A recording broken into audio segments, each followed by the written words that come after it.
مانگا منڈی میں دن دہاڑے ڈکیتی چوری کی بڑھتی وارداتیں، تاجر برادری، شہریوں اور سیاسی رہنماؤں نے چوک مانگا منڈی میں زبردست پرامن احتجاجی مظاہرہ سی سی پی او لاہور اور ڈی آئی جی آپریشنز کو ریکارڈ کروایا۔ پہلے موکل فارم پر سردار عاقل عمر کی سربراہی میں اجلاس منعقد ہوا، جس میں سینکڑوں کی تعداد میں تاجر برادری اور شہریوں، سیاسی رہنماؤں اور درجنوں کے حساب سے مقامی صحافیوں نے شرکت کی۔ موکل فارم سے ریلی شروع ہوئی اور چوک مانگا منڈی احتجاجی مظاہرہ کر کے اختتام پذیر ہوئی، جس کی قیادت سابق ناظم سردار عاقل عمر، چیئرمین محمد طارق بٹ، چیئرمین رانا سعید احمد، مختلف تنظیموں کے صدر سیکرٹریوں نے شرکت کی، جس پر انہوں نے جلسے سے خطاب کرتے ہوئے کہا کہ سیف سٹی کیمرے لگے ہوئے ہیں مگر سب خراب پڑے ہیں، درست کیا جائے۔ ڈولفن فورس، پنجاب پولیس، تھانہ مانگا پولیس، پیٹرولنگ پولیس، پیرو پولیس تمام گشت کرنے کے بجائے رات دن دیہات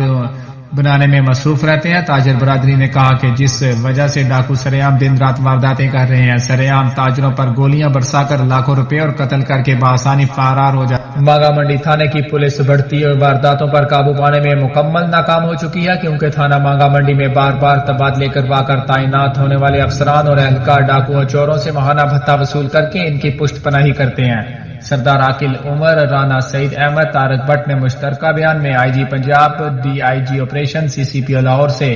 مانگا منڈی کے علاقہ میں بڑھتی ہوئی وارداتوں پر قابو پانے کا فوری نوٹس دینے کا کہا، ورنہ ہم ملتان روڈ بند کر کے بہت جلد احتجاج کریں گے۔